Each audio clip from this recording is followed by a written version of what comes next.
People and athletes have the right to say and do whatever they want. Charles Barkley hinted, even if it flies in the face of maybe traditional thought right now. Listen to this.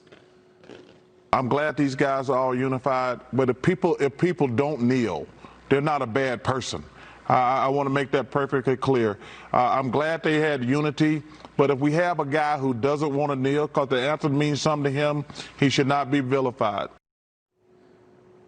All right, I know there's both sides on this issue. Do whatever they want on this issue. Doug Eldridge with us right now, DLE Agency founder, sports agent extraordinaire, encyclopedia on all these matters. Doug, what do you think of what he just said?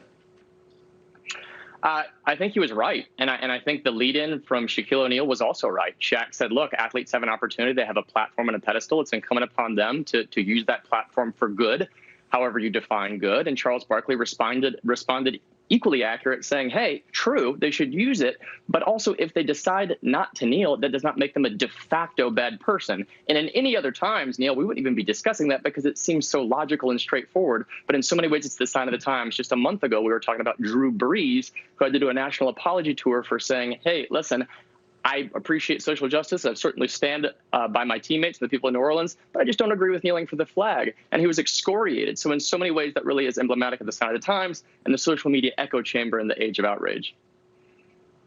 Where is this going with all the sports right now? Are their policies pretty similar? I'm talking at first at the professional level. Yes, sir. Well, in the context of kneeling and social justice statements, the NBA has had a longstanding policy going back, I believe, to the 1980s that required players to stand for the national anthem. Commissioner Adam Silver recently said he would not be enforcing that rule and reg, and it would, in fact, support players' right to express themselves, whether it be kneeling or sloganing or what have you. The NFL was a little bit different. You can remember all of this in so many ways started with Colin Kaepernick, at least the kneeling aspect of this.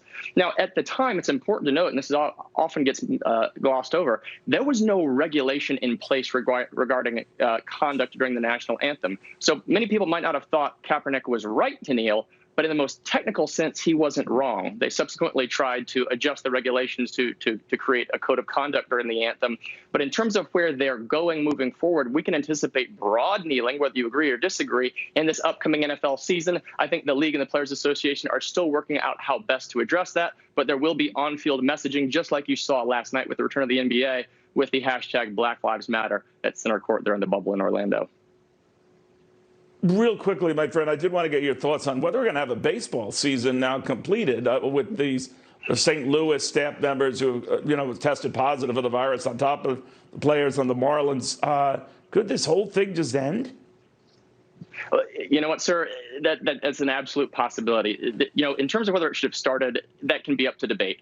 But the real question and the more important issue is whether and how it would end. Like in the stock market, there's the circuit breaker, which I think is at, 7, 13, and 20%. But it's a predetermined level that if that gets tripped, it engages to avoid panic selling. Well, what's the corresponding trigger when it comes to pro sports? Is it 7 or 13 or 20%? How do we control the panic that ensues when we inevitably see numbers tick up? And right now, there's neither policy nor precedent to lean on in governing that decision. So I'd say your guess is as good as mine, but yours might actually be better, sir. I doubt that. And by the way, don't raid on my parade with my business world. I mean, you're right on all that stuff, but now you're really showing off here, and rightly so. We'll have a lot more to this, including more for the President of the United States very shortly.